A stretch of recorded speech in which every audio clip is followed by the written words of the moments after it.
से आपका इंटरव्यू सुनने के बाद एक बंदे में मोटिवेशन आती है कि अनम ने कर लिया तो मैं क्यों नहीं कर सकती या मैं क्यों नहीं कर सकता। अब उसके पास पैसे नहीं है, क्या आप उनको गुर बताएंगे कि अगर पैसे नहीं है भाई तो ये अब बुक्स हैं जो मैंने अपनी इंग्लिश वोकैबुलरी के लिए पढ़ी हैं, ये जो वो बुक्स हैं जो मैंने ऐसे राइटिंग के लिए पढ़ी हैं, ये जो बुक्स हैं जो मैंने अपना पॉलिटिकल साइंस के लिए पढ़ी हैं, वो जरा बुक लिस्ट अपनी शेयर कर दीजिए ताकि देखने वालों को कुछ फायदा हो जाए। जी, बिल्कुल। इसमें ये मैं कहूँगी कि अगर आप अकेडमी आपको लगता है नहीं जा सकते या मुझे अकेडमी में मैं किसी भी वजह से नहीं जा सकता, व्हाटएवर द रीज़न इज़, तो ज़रूरी नहीं है कि आप अकेडमी जाएँ। पहली बात तो लेट मी क्लियर दैट। उसके बाद दूसरी बात ये है कि अगर आपका अभी से अगर आपका माइंड बनता है कि आपने 2021 के अटेम्प्ट में भी बैठना है, तो सबसे पहले जो आपकी चीज़ होनी चाहिए वो आप न्यूज़पेपर लगा लें। अब न्यूज़पेपर आप कोई भी लगाएँ, the news, Dawn, whatever the newspaper is. मैंने डॉन पढ़ी थी। अब न्यूज़पेपर आपने लगा ली। अब न्यूज़पेपर का सबसे पहले आपका ये है कि आपने पहला पेज पढ़ लिया, फिर एडिटोरियल्स पे चले गए, ओपिनियंस का जो पेज होता है, वहाँ चले गए। You should always have a pain in your hand and underline the difficult words. आप एक रजिस्टर पे उनको नोट डाउन करें और उसके बाद वो रजिस्टर जो आपका रोज़ तैयारी में खुल रहा है, ताकि आपकी वोकैब्युलरी जो है वो वहाँ से बेहतर हो। अब न्यूज़पेपर जो है, वो सिर्फ़ आपकी वोकैब्युलरी में आपको हेल्प नहीं करेगा, वो आपको करंट अफेयर्स में भी हेल्प करेगा और आपको हर जगह आपको इंग्लिश एस्से में न्यूज़पेपर हेल्प करेगा, आपको डिफरेंट सब्जेक्ट्स में न्यूज़पेपर हेल्प करेगा क्योंकि there are hundreds of topics being discussed in newspaper every day. तो न्यूज़पेपर तो एक बहुत ही वास्ट रिसोर्स है आपकी तैयारी का। तो सबसे पहला तो प्रोसेस ये है, सबसे पहला तो स्टेप ये है कि आप अपना न्यूज़पेपर पढ़ना शुरू कर दें, इंग्लिश न्यूज़पेपर कोई भी। उसके बाद अगर आपने अपनी वोकैबुलरी एनहांस करनी है, पहला सोर्स तो मैंने आपको बता दिया कि दैट इज न्यूज़पेपर।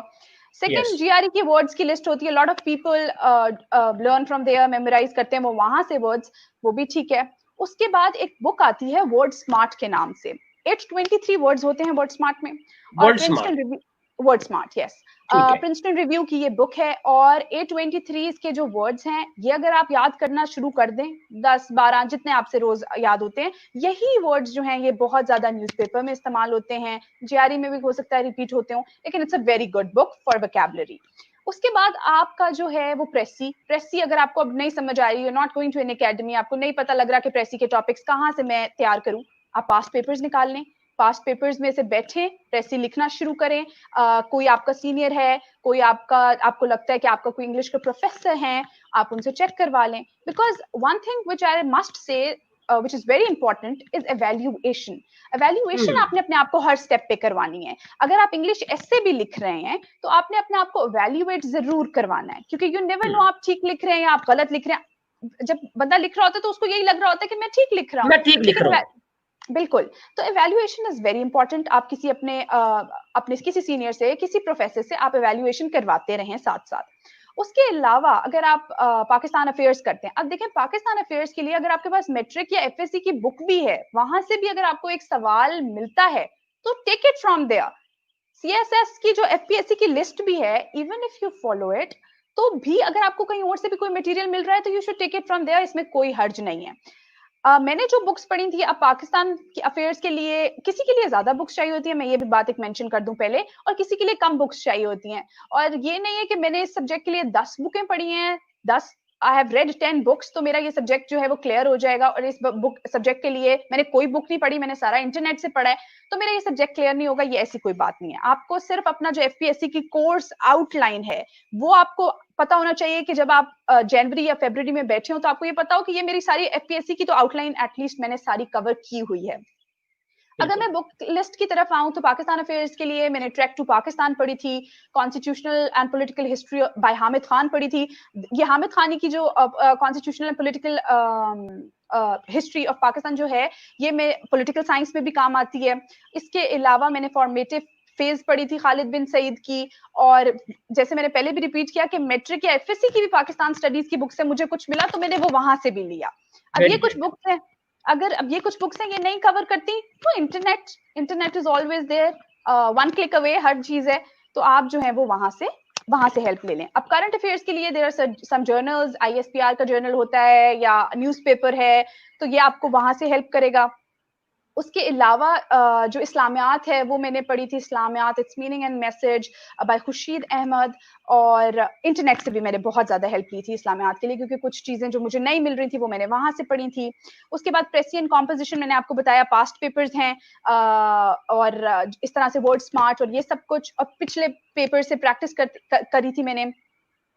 और इसके अलावा जो है वो जर्नल साइंस के लिए मैंने एक मियां शफीक की बुक पढ़ी थी, और जो नहीं मिला वो मैंने इंटरनेट से पढ़ा था। तो ये सारी जो बुक्स हैं और ये कुछ चीजें हैं जो मैंने फॉलो की थी। ठीक है। अनम, अब सारा कुछ आपने बता दिया, तैयारी भी फर्ज कर लोगों ने करना शुरू कर दी है। अब अगला जो मरहला है वो है राइटिंग स्किल का। अच्छा पेपर आप अटेम्प्ट नहीं करते हो, डेफिनेटली आप लोगों को आप फिर उसमें हो जाते हो। आपके पास नॉलेज भी है, वोकैबुलरी भी है, अब आपकी किसी तरीके से इंग्लिश भी ठीक हो गई है।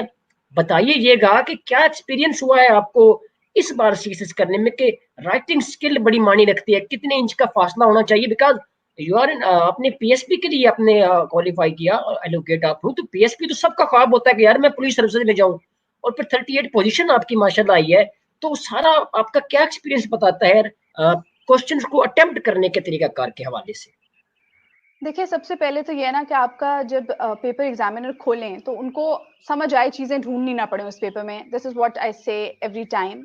और ये है कि आपका paper should be very easy and presentable for the examiner. अब इसका मतलब ये है कि आपका जो पेपर है उसमें हेडिंग्स होनी चाहिए। आपका क्वेश्चन है, क्वेश्चन जो है वो 20 मार्क्स का है। उसका प्रॉपर इंट्रोडक्शन भी मांग रहा है एग्जामिनर, उसका प्रॉपर कंक्लूजन भी मांग रहा है। अब वो क्रिटिकली एनालाइज करने को आपको कह रहा है, तो अब आपने उसमें सवाल को पढ़ना है, समझना है, फिर उसको आंसर करना है। आपकी राइटिंग, हैंड राइटिंग आपकी अच्छी होनी चाहिए, नहीं भी अच्छी तो ऐसे हो कि वो पढ़ी जा सके। उसके बाद आपके पेपर में हेडिंग्स होनी चाहिए, प्रॉपर इंट्रोडक्शन। ये नहीं कि रैंडमली स्टार्ट हो गया क्वेश्चन, फिर एक हेडिंग बना दी, फिर 2 पैराग्राफ्स लिख दिए, फिर बीच में दिल किया तो एक हेडिंग बना दी, नहीं, ऐसे नहीं। उसके अलावा एक पेपर में आपके हर क्वेश्चन की जो एक लेंथ है वो इक्वल होनी चाहिए, क्योंकि पहला क्वेश्चन भी 20 नंबर का है, आखिरी क्वेश्चन भी 20 मार्क्स का है। अगर आप पहले में 20 में से 16 ले भी लेते हैं और लास्ट क्वेश्चन में 20 में से 5 ले रहे हैं, तो मेरा ख्याल है फिर आपने कुछ पहले में 20 में से 16 लेकर कुछ गेन नहीं किया कुछ खास। बड़ा कमाल नहीं किया। बिल्कुल।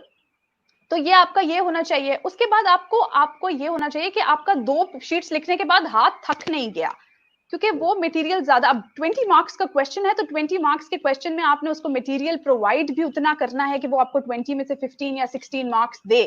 जब आप एक्सपेक्ट कर रहे होते हैं 16, 17, तो वो आपको एग्जामिनर 13, 14 ही देते होंगे। तो ये चीज़ आपने रखनी है। अब पेपर ज़्यादा लंबा लिखना is not the key, again I will mention here, क्योंकि कंटेंट अगर आपने उसको प्रोवाइड कर दिया है एग्जामिनर को, और वो आपको एग्जामिनर को लग रहा है कि ये कंटेंट ठीक है, मुझे आंसर मिल गया है, तो वो बात भी ठीक है। लेकिन कुछ होते हैं क्योंकि 20 मार्क्स का है, तो ये दिस इज द माइंडसेट कि 8 से 10 शीटों पे पेज आंसर जाना चाहिए। अब 8 से 10 शीटों पे कैसे जाएगा? जब आपको हाथ को आदत होगी लिखने की, जब आप थक नहीं जाएंगे पहला क्वेश्चन करके। अब हाथ को आदत कैसे डलेगी? हाथ को आदत यही डलेगी कि आपकी राइटिंग प्रैक्टिस जो है वो होती रहे। आप अपने नोट्स जो हैं सीएसएस की तैयारी में, आप अपने नोट्स अपने खुद लिखें। जब नोट्स की बात आती है तो वही long note, short notes, excuse me, तो जो लॉन्ग नोट्स हैं वो आप अपने खुद लिख रहे हो हाथों से, किसी इधर से ले लिए उधर से ले लिए, दिस वोंट वर्क, क्योंकि वो नोट्स भी बन रहे होते हैं, आपका माइंड भी रिटेन कर रहा होता है, आपकी राइटिंग प्रैक्टिस भी हो रही होती है। तो दिस इज वाई नोट्स बनाना भी अपने खुद इंपॉर्टेंट है, क्योंकि वो आपको अल्टीमेटली